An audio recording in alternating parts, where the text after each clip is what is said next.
What's up, folks? Welcome back to another episode of Charm City Heavyweights podcast, brought to you by Great Eights Memorabilia in Parkville, Maryland. I'm the host, Matt Trigger. With me, as always, is my co-host, Josh Merrill. Josh, what is going on, buddy?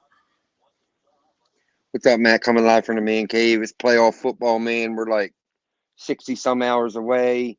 I got a lot of respect for our guests coming on today, but they're probably not going to like what I say.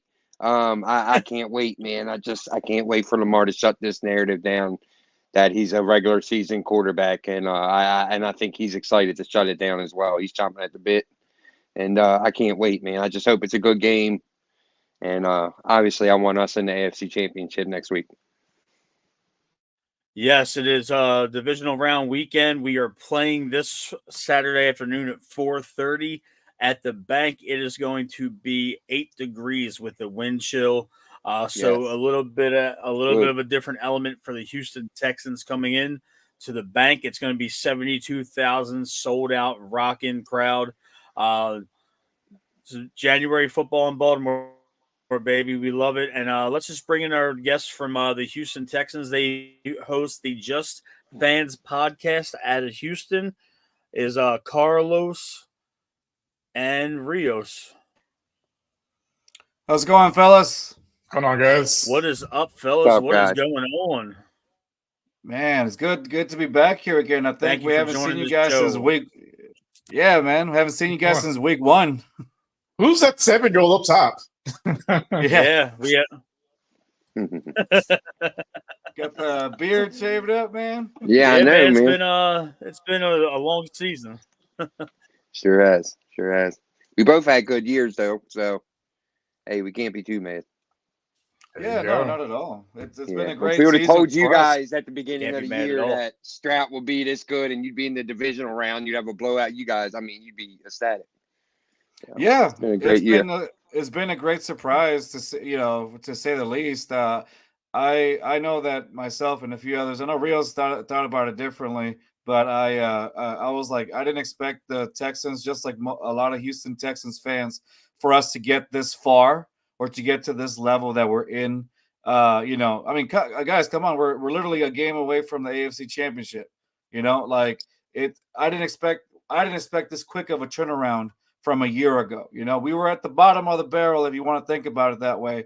But now we're like a game away. We're in the AFC Divisional matchup against the Baltimore Ravens. That within itself is incredible. I mean, I'm ecstatic as a Texans fan. I called it from day one since the draft. I said 10-7 teams winning the division. And man, people laughed at me repeatedly. Shut up, Rios. Laughed Someone likes about me you. behind my back. And I was definitely gloating once that they raised that they put up that post with season division champs. So. Yeah, CJ Stroud, we were talking about him a lot in our preseason show because, for a while there, that was the thing. You guys were getting Lamar and we thought that's who we would take in the draft. But he's turned out, man, he's a good quarterback, dude. He's good. And you could see it from week 1. That's what the Ravens players and coaches have been saying all week. Like, they're not surprised. They said we saw at week 1 that he was going to be legit. So you guys got yourselves one for a long time. You're going to be good for a long time. And you got a good coach. Used to pray for times like this. Yeah, we used to wish and pray for times like this in the lowliness. But man, we're ecstatic, man. We're excited for this game. It's gonna be. I think I was telling Matt over here when we were off air. I was like, I think this is like the game that everybody wants to see this weekend. It just sucks that it gets to be like the early game on a Saturday as opposed to like Saturday afternoon. Yeah, Saturday Yeah, it's afternoon. stupid. It should have been prime. Yeah, I It agree. should have been prime. This is two quarterbacks Right. going You at got it. the Really, you got the Yeah. MVP and the Rookie of the Year going at it. Nah, Saturday afternoon because Yeah, yeah. We don't get much love from national media in Baltimore. I mean, we're a small same. market city, so yeah, we we hear you all when want to see Jordan Love and Brock Purdy in prime time. That's the matchup we're all dying for. Hey, we talked about Brock Purdy before the show, Rios. That dude, Jordan Love. Oh yeah, he's starting to get We were scary talking looking, Yeah. man. we were talking Yes. about Yeah. quarterbacks. He is starting to look good. Oh, Yeah. he's making all. Carlos said that he looked like Aaron Rodgers out there, and he's like, I thought I He was looking did. at the old 12 He second. Yeah, he's crazy. he. Some of those stories he made, yeah, you thought it was Aaron Rodgers out there, and he's doing it with. He doesn't have Devontae Adams. He doesn't have any type of All-Pro receivers or even Pro Bowl level receivers. Most of these guys are like 4th or 5th round rookies, first, second-year players. It's like kids balling. It sure is. He is. He went in He and definitely torched is. Dallas Smith.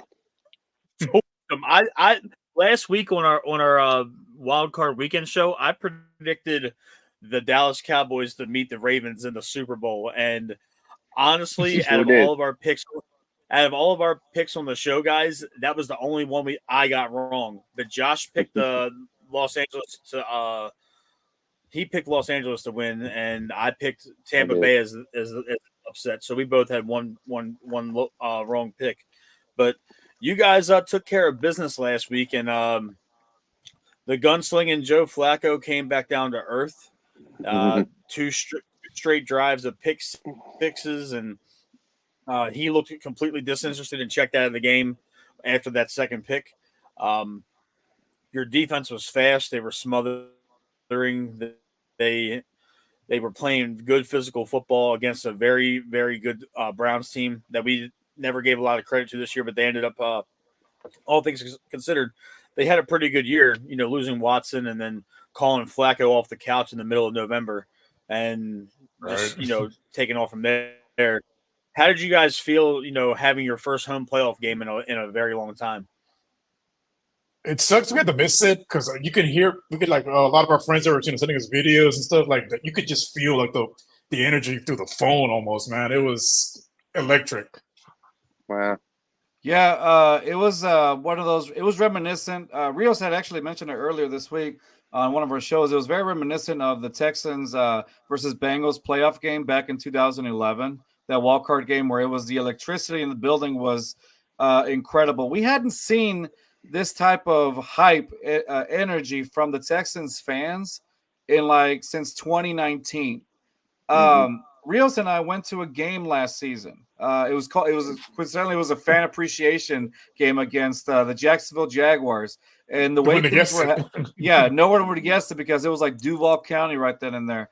The stadium wasn't full. It was just like, people were going because it was a cheap ticket, and it was a lot of Jags fans, which in itself is embarrassing. And I think it sparked, it kind of was like a wake-up call, I feel like, to ownership. And then, they did this quick turnaround during the offseason. Like, getting DeMeco Ryans within itself seemed like a test that it was too good to be true, something that for us fans were like, I don't think it's going to happen. And then suddenly it happens. And I was like, whoa, we got DeMeco Ryans. This is the beginning of something. And then guess what? Now you have former players coming in to see DeMeco Ryans, like guys that we played against, coincidentally, the Baltimore Ravens that same year when we got eliminated. A lot of those guys, Andre Johnson, you name, Wade Smith, guys that were part of that team when we had a pretty like a number 1, number 2 defense at that time, next to you guys, coincidentally, right? Yep. And so the electricity and the energy that DeMeco Ryans has brought back to the Texans organization, along with the ownership, just like understanding and not being tone deaf and understanding what the fans have to say, like that to me was a recipe. And then drafting CJ Stroud and then Will Anderson back to back, that within itself was a perfect recipe to creating what we have now, as a team. Change the whole trajectory of this franchise, because we went from being one of the laughing stocks of the league to like a team that something that teams are trying to emulate now. Like, hey, you know what? We gotta try to emulate what they're doing in Houston, because Look at that turnaround. One season. While we're on the topic of Houston Texans draft picks, one guy that you warned us about in the beginning of the year in the Week 1 show, Jadeveon Clowney, had a career Monster year. in Baltimore. did. He had Sure He did. did. a monster year. He had a monster year. One of the bright spots, probably one of the best free agent additions that we've had in the last couple years. Just got a huge The bonus dude for what, had 11 sacks? Yeah. 10 sacks. He had 10 this year. Yeah. And between him and we, like 2 weeks after we had you guys on the show, we picked up Kyle Van Noy. So we have two 30-somethings off the couch that both missed training camp, and they gave us a combined, I want to say it was a combined 19 and a half sacks. So these guys, they had an electric year for a 30-something duo. But it's like you guys said, though, a rookie head coach with D'Amico Ryans. He had that San Francisco defense playing out of their mind for years. He's a homegrown Houston Texan. He's brought, we know what you guys are feeling because we had the same feeling in 2008 when John Harbaugh got here and we drafted Joe Flacco. We drafted Ray Rice. We drafted, Torrey Smith, a couple years later. Yeah. So we started adding all these pieces, and then we already had the veteran establishment here with Ray Lewis and Ed Reed and Terrell Suggs and all those guys and Haloti Ngata. And so we understand like the feeling that you guys have right now because you have that optimism, which is always a good thing. It's going to definitely be one of those situations where you guys can run that division because that entire AFC South is kind of iffy right now. You don't know what the Colts are going to be going forward.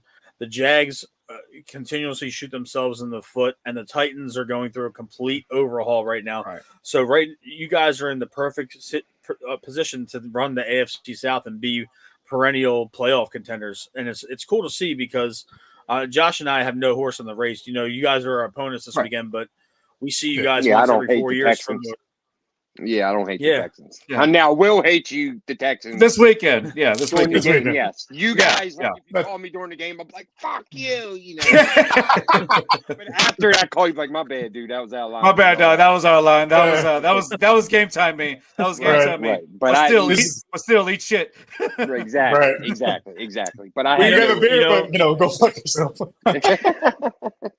I really do. I had no hate towards them. I remember last time we won the Super Bowl, we went down there and you guys fucked us up, man. Remember that, Matt? It was after it was right before our bye, and But when you guys beat us like that, it called a chain reaction. What happened was our players went nuts on Harbaugh, which brought the team somehow even closer. Yeah, and then Ray's retirement mixed in. It just led to the perfect storm. So that ass whooping propelled us. So you're welcome. Thank you, my friend. Thank you. Not a lot of people know. Not a lot of people know this, fellas, but one of the show's friends, one of our good friends, Bernard Pollard, former Texans safety. Oh yeah. Nice. He was at the forefront of that mutiny in the locker room, and he actually came on our show and openly admitted to trying to physically assault John Harbaugh in the locker room during that time and had to be restrained by multiple Ravens. Yeah, he was dropping bombs. So he was dropping bombs. Holy shit. We just put our mics on mute, bro, and let him go. Wow. That's incredible. It was like So he actually told you guys on air. Wow, 9-minute rant on how he almost went off on John Harbaugh. That's It's funny. It's funny you mentioned that because we had okay. No, I was gonna say so we had Coach Dents on our show. Go ahead. It's like the delay. It's funny. I have a delay. Yeah, I have a delay. Oh, okay. Go ahead, Rios. Yeah, so no, we had Coach Dents on our show, and he said it's better to get retired players because they can say whatever they want because they're not worried about getting fined. They ain't gonna get fired. You're right. So they're free to just let loose and just say something, us normal fans wouldn't know about unless we were in the locker room. And it's pretty cool, especially that story with Bernard Pollard. Like, damn.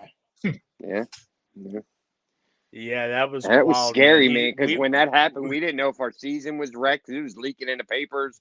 Huge locker room, all this shit. Like, we didn't know what they were fighting about, but we knew that they had a big team argument, But yeah, moving on. Let's get into this game, Matt. Come on now. Is he frozen? Is he? Oh, stop the bullshit. Oh. No, I'm not frozen. I was just reading a comment. That's all. Oh. But we get. Can you not see or something? Holy shit! I just saw your eyeball. Anyway, Bro, that was like 10 seconds ago. we are. I was not frozen. He's going to hear it now. Look. Okay. Anyway, guys. Look. Anyway, guys. You're an asshole. I just want you to know that. Josh, since you're the film man, Josh, why don't you lead us into the segment? Talking about the Texans offense. Oh, I was going to start on defense. Well, I mean, their offense. He's going to the tight end. He's going to the wide receiver deep. And look, I do want to talk about their defense because I think your guys' defense is underrated. That young corner you guys have, I'm sorry, I forgot my notes upstairs. Stingley? Yes. Stingley. Yes. He's a good corner, man. Is he a rookie or is this his first or second year? Second year. He is a second year, yeah. Yeah, he's legit, man. He's getting better. I've been watching him throughout the season. He's gotten better as the season went on. But as far as the offense, look, I do think we are going to pull away in the second half, but I do think the first half is going to be, really close. But the Ravens defense, they have to get pressure on Stroud. I know he faced a lot of pressure last week against Cleveland, but Cleveland's defense is kind of battered. We got to get pressure on him, and I expect us to get pressure on him. The last time he faced a lot of pressure was that Jets game. I think he got sacked 5 times. I think that's kind of what the Ravens need to do. I hope Mike McDonald don't change anything. I hope he does exactly what he's been doing that's got us to this point. He has not been a heavy blitzing guy. We've been getting pressure with 4. And I think if we can get pressure with 4, Clowney, Matabuke, it's going to give you guys a lot of problems, especially late in the game. Rios, you want to talk about the defense? As far as like I said, their front seven's elite. Like they can get to the quarterback with just their front 4. They're pretty good at disguising their blitz packages with their linebackers. So they got their homework cut out for them as far as trying to pick, especially CJ, trying to pick up some of those disguised coverages because you never know, they can show blitz and then drop back into coverage and nobody's open and end up taking a coverage sack. So they definitely got to watch out for that. I think is Humphrey playing for you guys or is he out this week? Humphreys is out, right? They just announced today that he was out. He was trying to get ready all week. Yeah, but he hasn't been a big part of our defense this year, to be honest. He's been out a lot. We're kind of, it's not a big deal. He was also out on week 1 against us. It's also sad. Yeah, it's sad because he's a $90 million cornerback. So, but he's been out a lot of the year, and he hasn't been the same guy this year. We're shocked, bro. With our defense, our entire offseason, we were so afraid of our secondary because we knew we had Kyle Hamilton. We knew we had Marlon Humphrey, but Marlon's getting older. Besides that, we really didn't know much. Stevens didn't look that good last year in the secondary, so we weren't sure about him, Brandon Stevens. And we didn't know. And then we had some other guys, Rockison and Washington. But our secondary, who? Rockison. Oh, yeah, he's terrible. I'm just saying, before the season started, we didn't know. We thought that was something because we paid him, so we thought, okay, maybe he's decent. But listen, my point is our secondary somehow with all these no names are very good. Geno Stone is leading the league in interceptions. These guys, Millette has been having an awesome Millette is a monster, dude. Brandon Stevens is the reincarnation of Chris McAllister. Yes. Brandon Stevens, he reminds me of C-Mac. I'm sorry. He's got his number. He's big. He's strong. And he is just a nasty, nasty player. I am worried about Stevens in the playoffs because he has gotten away with being really physical this year. I don't know. He should have a lot more flags than he does. I will say that. He pretty much mugs guys at the line of scrimmage. And it's crazy that, Josh was talking about all the additions that we had on defense in the secondary that nobody really – one guy that he just mentioned, Arthur Millette, we picked him up from Pittsburgh as a waiver wire transaction during the preseason. The dude is a blitzer. He's good in run support. He plays slot corner. He plays dime corner. The dude moves around the defense. He plays special teams. He's one of those sneaky good cornerbacks that is really like coming into his own with this defense. And like Josh was saying, Brandon Stevens, if you look at I don't put a whole lot of stock in the analytics because a lot of it can be skewed and how you evaluate players, but he rated out as one of the best cornerbacks in football if you look at Pro Football Focus. And I know Josh and I are biased because we watch him every single week. But Stevens he's physical like a linebacker. He can turn his hips and move. He was a college back that Harbaugh converted to safety his first year. He played cornerback 1 year in college, I think, and he moved him to safety his rookie year. Then he moved him back to cornerback, and now he's taken on a prominent role. I think he matches up well with Collins because Collins is a big receiver, and he's a very physical receiver. And I like Nico Collins. I think he had 1,300 yards and 8 touchdowns this year. So it's going to be a good matchup. CB1 wide receiver 1. That's going to be a very good showdown. Right. And Dalton Schultz, he's a pretty good tight end in the open field. Roquan Smith, obviously, and Kyle Hamilton, they are really good at covering tight ends. So that's going to be interesting to see on that end as well. Like Josh alluded to when he started breaking down the film, the biggest battle that this game is going to come down to is the trenches. Will we be able to get pressure on you guys? Will your offensive line be able to hold up? Justin Matabike had 14 sacks this year.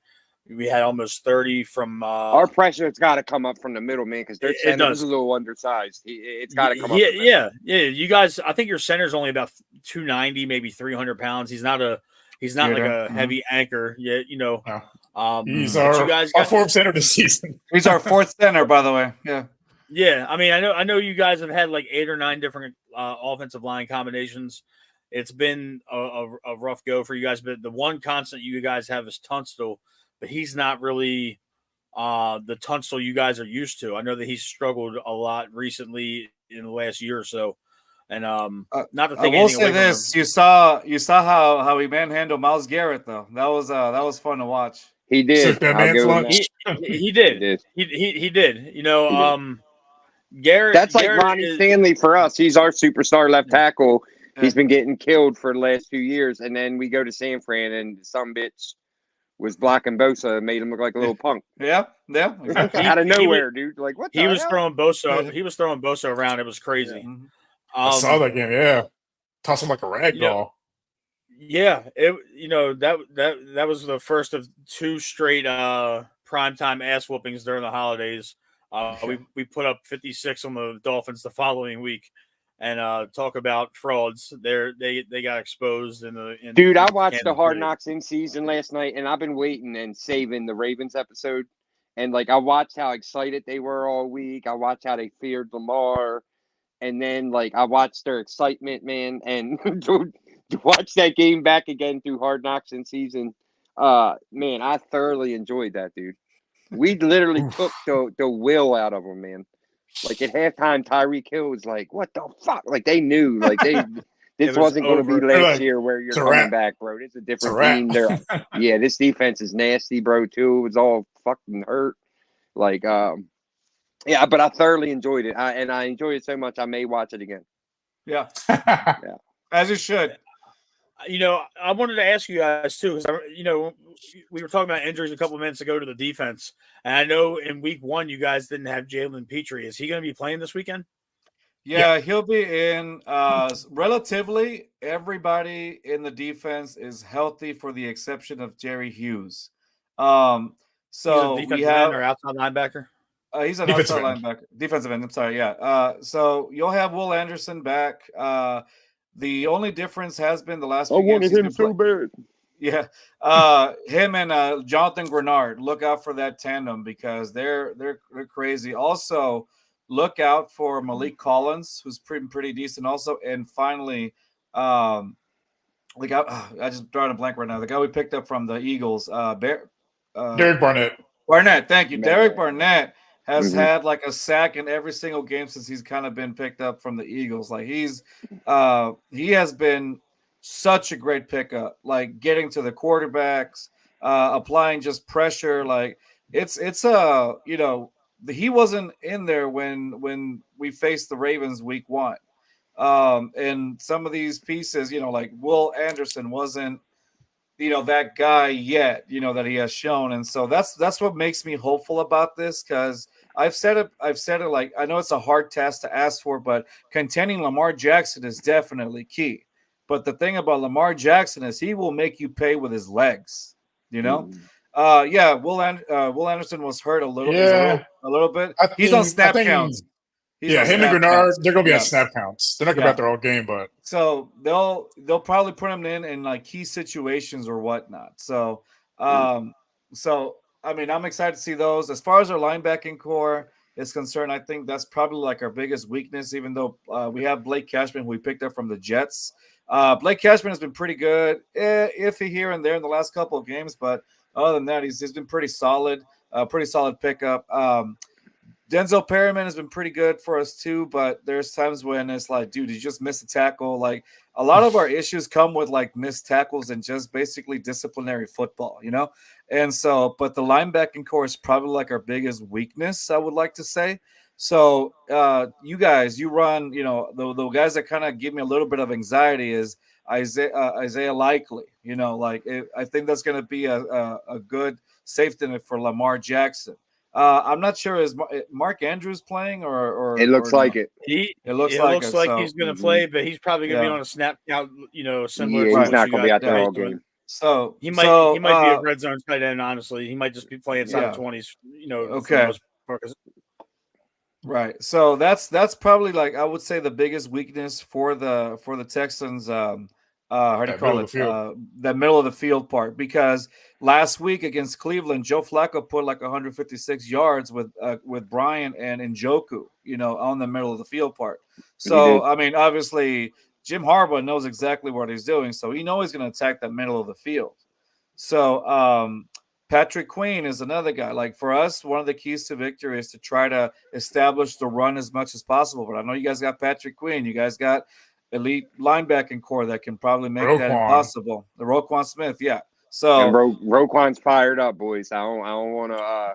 Adrenaline going, but he's like on one. Well, just remember, motherfuckers talking about making diamonds and shit during a football game. When dudes start saying shit like that, man, they're fucking amped. Right, but at the same time, like CJ has been quiet too. Like they laughed at CJ's face last week, telling him that he wouldn't be able to do it, and CJ looked at him and said, "All right, we don't have a chance. All right, bet." He carved up that Cleveland defense. In 3 quarters, basically. 3 quarters. He did. I'll give him that. He did. Yeah. And so, I mean, sorry. So I was like, so to me, like that noise is like, I'll give you a quote right now by Patrick Queen. So he was asked, they asked Patrick Queen how his Ravens team is feeling going into Saturday's divisional game. He said, so much confidence, almost cocky. Everybody is humble about it. Everyone knows that the task at hand. There is also a realization that if we don't take care of business, it'll all be for nothing. Everybody's locked in. It's just electric right now. So obviously in that, they know that the Texans are not to be taken lightly. Absolutely. Nobody's not taking them lightly. No, we know that. Yeah. And so, I hope you guys pay attention to Patrick Queen, because he's probably going to be your middle linebacker next year. Probably. I was ready to say that. I figured. We're not paying him. Yeah, he's not going to get his money here. We'll gladly take him. And his replacement is like right behind him, way cheaper. So Trenton Simpson had a hell of a game 2 weeks ago in Week 18. But one thing I wanted to kind of talk about with our offense is, I know you guys mentioned a couple of minutes ago that Lamar can beat you with his legs, and it's not just that this year he proved to everybody. Oh yeah, he doesn't run that much anymore, man. He will step up in the pocket. He will make his reads. He's now finding the open man. He's not honing in on 1 or 2 guys. Odell Beckham had a fantastic year as a third wide receiver. Rashad Bateman's been stepping up lately and being the chain mover that he was his rookie year. He, we have Zay Flowers, obviously, but Lamar Jackson he only runs when it's necessary to move the chains or to pick up a good chunk of yardage to make Most of third. his yards have been because of pressure. A lot of his yards are off escaping the sack. He's not only looking pulling to the run, ball down, and he's only running when he it was absolutely has to driving get me out of the nuts pocket. on film because like some of our losses, I'll be like, "Why, dude? You could have ran for 40 fucking yards." But he's it's funny. He's been that way all year.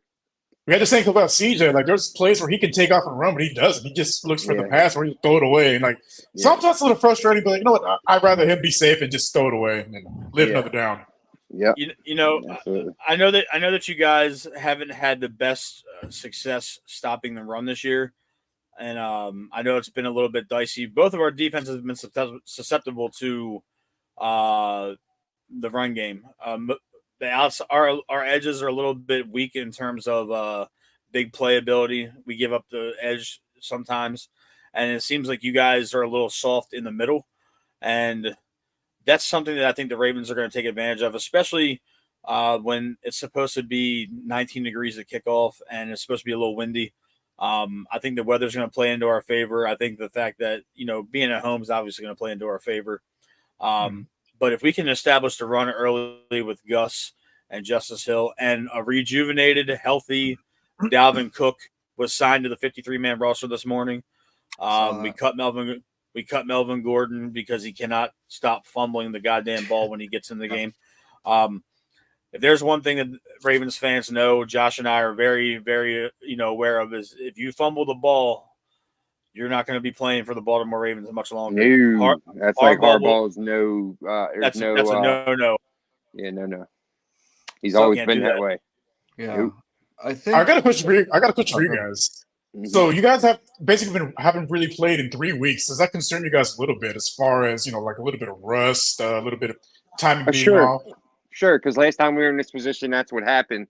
But this time, I'm actually confident in it because Harbaugh basically kept it going. He didn't give them any time off. They practiced they prepared for a game, and then they had basically an in-house scrimmage I mean, you can't mimic a game. You can't mimic a game, right? That's what I was trying to say. You can't mimic a game, but he did everything he can, including stadium practices. They drove to the stadium like they do on game day in the bus. He did everything like we had a game. So I'm fine with it. Yeah. Since week 18, he's given them 3 days off. Apparently, from what they've reported, he's kept the schedule akin to playing every week, and he's kept the intensity up. And the biggest difference between the last time this happened with us, when we were 14-2 in 2019, Lamar was 22 years old. Now he's 27. He's a little bit more mature. He's locked in. He's ready to get this thing rolling. Roquan Smith is here. Odell Beckham Jr. is here. Andrews is a lot more mature. Stanley's here. Moses is here. This is just a different feeling with this team. This is the most complete football team that Josh and I have ever seen in our lives as Ravens fans. You can't even put a finger on it really how different this feels, because at 2019 they were having fun on the sideline, they were joking around, they were laughing, they were making up dances, they were running the score up and bullshitting the entire fourth quarter for 4 or 5 games in a row. But now you got guys, Jadeveon Clowney's here, Kyle Van Noy's here, keeping these guys focused on defense. Roquan and Lamar showed like no emotion this year at press conferences and all that. He's not happy, even at all the wins we've had. He's like, no, the job's not done. And I love that. I love hearing that. People are lauding him as the MVP on post game interviews. He don't want to hear it. He's like, I don't care about that. He's like, our goal is, the second week of February, and it's just a different team. It's crazy how it took us to essentially the Detroit game for this offense to really click, and we steamrolled Detroit. We steamrolled Seattle. We spanked San Francisco on Christmas. We dismantled the Dolphins on New Year's Eve. we we won a hard fought. I think the biggest win out of all of those was that overtime victory against the Los Angeles Rams, where that kind of propelled us. That was kind of like our 4th and 29 play of this year, the game of this year, to where we're just locked in, and it's not even that arrogance. It's just that we're not used to seeing a team this focused. It's not like we just barely limped into the playoffs and we were a 6 or 7 seed. We won to where we have established that we are a force, and now everybody's starting to give us our due, and we don't want it. We know that there's a lot more football left to be played, and a locked in Lamar Jackson, especially on the heels of a $260 million contract. A lot of guys get paid and then they coast, or they rest on their laurels of what they've accomplished. I think getting to the Super Bowl in Las Vegas this year is the goal for obviously everybody that's still left. But Lamar has something to prove. This is kind of like a Steve Young He's situation. sick of the playoff record, man. He's tired of hearing it, and he's tired of hearing all that shit. He wants it, and that's where this weekend is going to show that he is a completely different quarterback than you guys even saw in week one. Week one, he was rusty. The offense didn't really have an identity. Now we have an identity.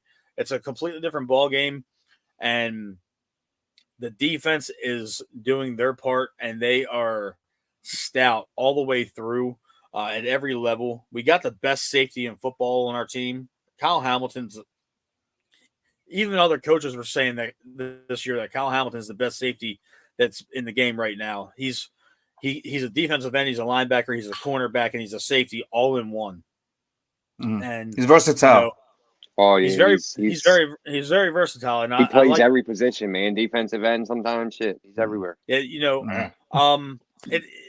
it's a good question though, Rios, because a lot of people have asked us that, in the comments on our previous shows, and some previous guests have asked, how do you feel about the rest?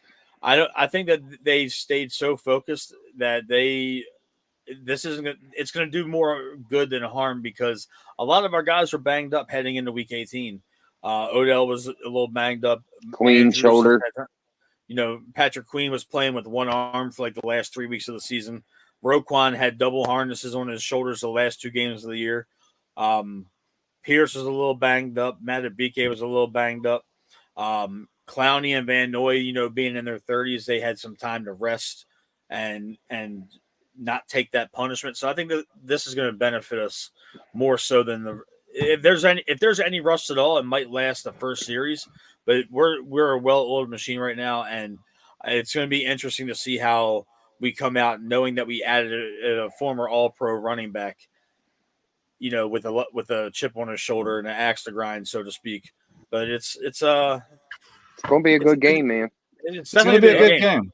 It's going to be a good game. I'm looking forward to it. On our end, I'd like to say, CJ is obviously not the same quarterback he was week one. Oh, of course not. I feel like he's way more aware of who to throw to and not to, and throw away the ball when he has to, And again, kudos to you guys for literally all the stuff that you guys have done and drafting. Well, I remember when Kyle Hamilton was out, that's a guy that I really wanted on our team, but obviously I think by then our draft picks were, down the crapper, I guess, But then again, it helped us bring I think Laramie Tunsil, if I'm not mistaken. So no, we took Mean Green instead of Kyle Hamilton that particular draft. Oh, is that what it was? I can't remember. Yeah, we So, but still, regardless, Kyle Hamilton, that's a guy that I remember wanting to wanting to get in our team.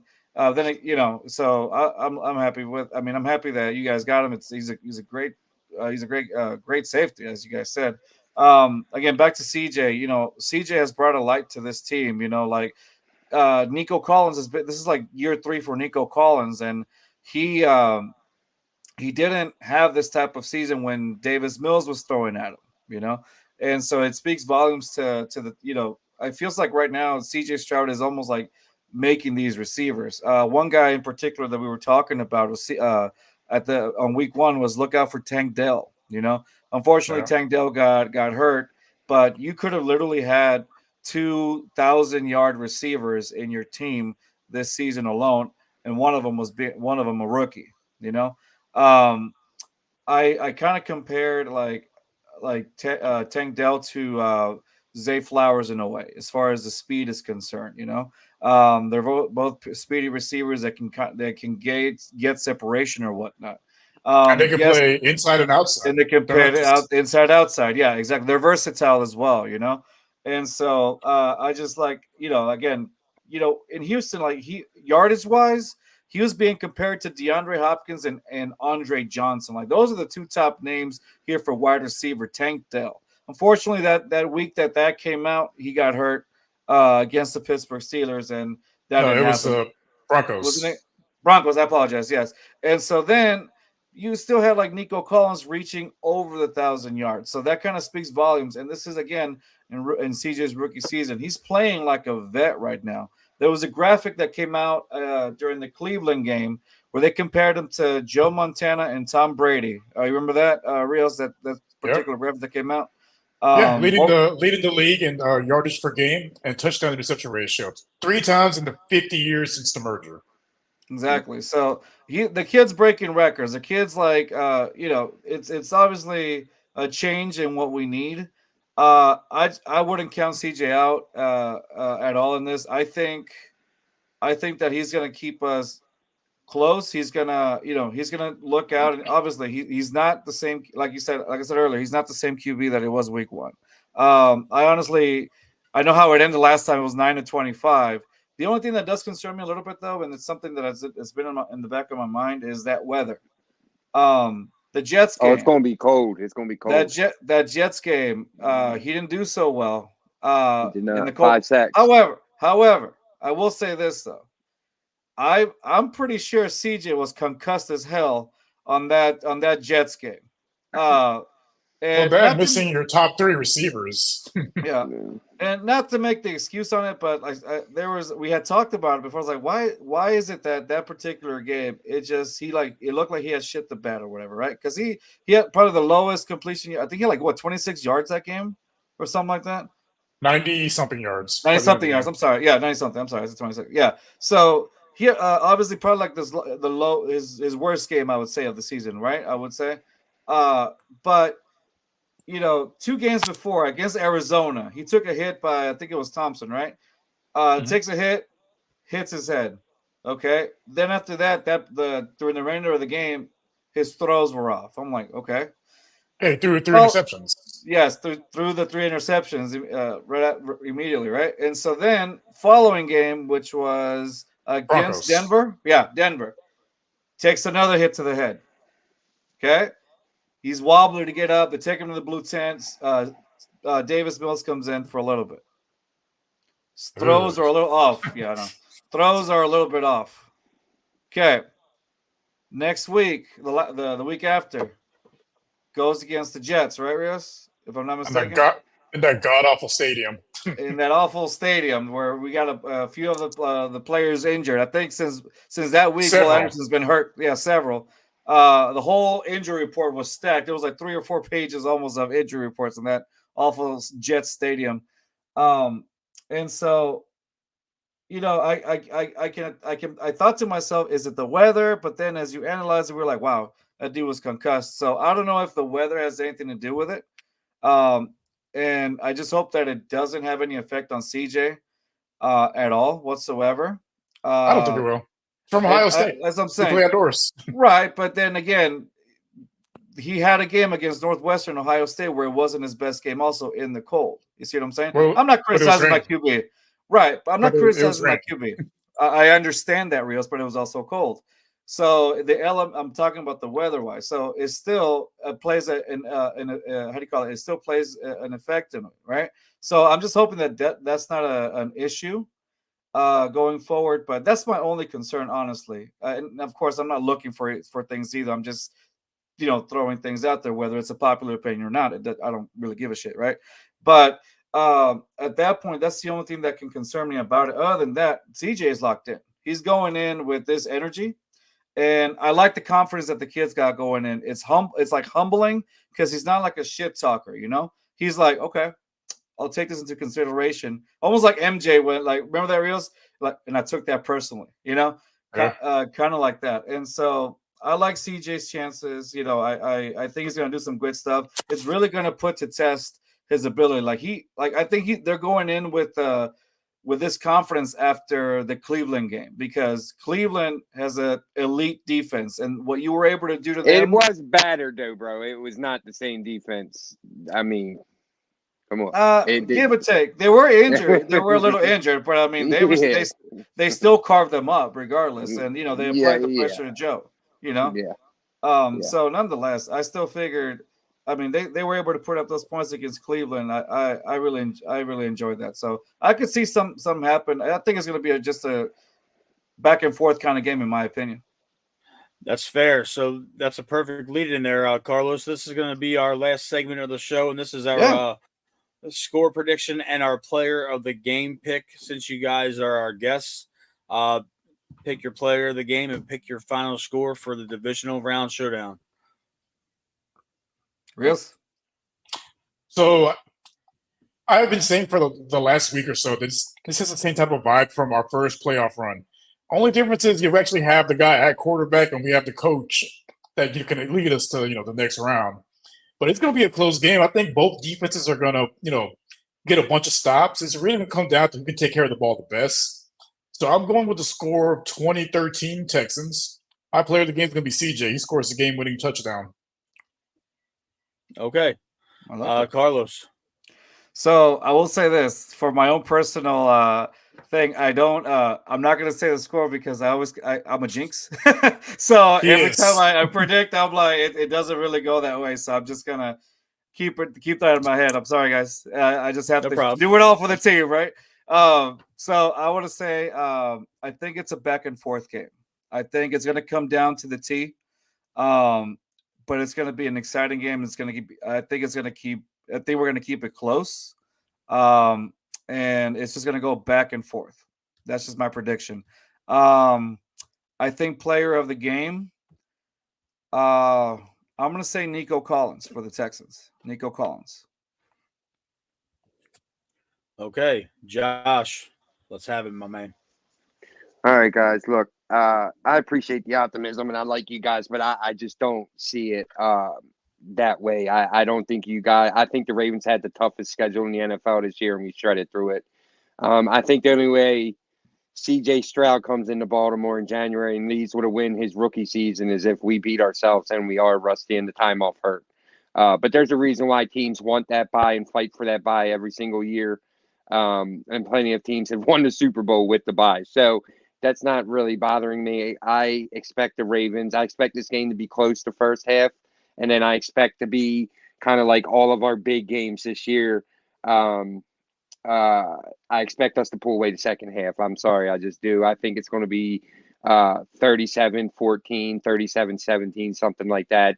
I think Lamar is too locked in. I think the stadium is going to be too loud and rocking and cold, and this team is so tired of hearing about Lamar's playoff record and he has more picks than TDs and all this. I really think they want to put that to bed. They've been chomping at the bit for 2 weeks. I just really think they want to put that narrative to bed and shut it down. And I'm sorry, guys. I just think we're going to pull away. That's right. There you go. Okay, so to round everything out, I'm going to preface this by saying that I don't think you guys have seen – I think you guys have seen elite defenses, and you guys have played well against them. This is a completely different physical defense that most teams don't see often. And the Ravens are head and shoulders above everybody else in terms of physicality. And they come out of the toughest division in football. The AFC North is nothing to be played with. 3 teams made the playoffs from there this year alone.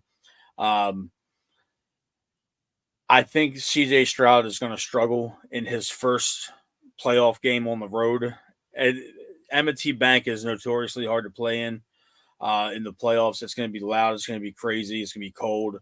I believe that the Ravens pull out of this one 38-21. I think that the Ravens run the ball and establish the run in the first half, and then we have a couple big plays that kind of put us on the board. But I think we're going to, have a steady dose of the run game. And my player of the game is going to be Gus Edwards. I think he, racks up a couple touchdowns against you guys in short yardage or goal line situations. Yeah, as much as you guys are playing well, and I'm not even going to sit here and deny that you guys aren't, because that would be facetious for me to even insinuate you guys are doing anything other than playing stellar football at this point. But right now, the Ravens defense, they beat up everybody they play. And it's been one physical beatdown after another. Teams limp out of M&T Bank. We take like Josh said earlier, we take their will. And you can see it physically on the sideline when the camera pans to the away team. We just brutally beat these guys down. And I think it's going to be more of the same, especially with everybody getting a little bit of rest. So, yeah, I'm going to stick to the 38-21. Player of the game is going to be Gus Edwards. And, that's where I'm going to leave it. Thank you guys so much for coming on the show. We appreciate you guys running it back with us. Yeah. We're definitely gonna have to run you guys back on the show again. Getting closer to baseball season, we can talk a little bit of Astros and a little bit of Orioles. Some more. We can talk a little bit of baseball, but let everybody know on our end where they can find you. I know that you guys have you linked in your followers as well. Let everybody know on our end where they can find you guys on social media. We can find us at follow us up at JustFansPod. That's our Instagram account, at JustFansPod, just like it says under my name there. For our Instagram account, on Twitter, at JustFans22, all together, and then obviously at our YouTube account, which is like our primary place where you can find us doing our shows or whatnot, at JustFans Pod 22 as well, just exactly like our I'm sorry, I apologize, at Just Fans 22, just like our Twitter account. That's the same thing as our YouTube account, and find us there. We have lots of interviews with ex-pro football players, some baseball players who are in the minor leagues, and hopefully one coming up that has actually played for the Astros last season. At the beginning as a catcher, Cesar Salazar. We're trying to get that going, so it's gonna be an interesting season. Good luck. Oh, thank you. So again, check us out. Thank you guys. Josh, go ahead and shut it down, man. AFC Divisional round Saturday at 4:30. Josh, I can't wait, man. I can't wait. We got 2 more sleeps. Saturday's gonna take forever. My wife bought all kinds of food, man. Best of luck to your guys' team. Injury wise, I hope nobody gets hurt, but that's the only luck I'm going to wish you. And no offense to you guys. I like you guys. You guys are cool Texans dude. I'm taking. But I'm a Raven dude. You guys are Texans dude. You know what I mean? There you go. Go we Texans. Get along. Everything's fine. You ain't got to agree on everything, America. Yes, shit. Sir. People can disagree. People can disagree. That's right. Disagree, my dudes. Yeah. All right, Matt. Shut it down, guys. Best of luck to you guys in your endeavors. Let's go. I got a headache, dude.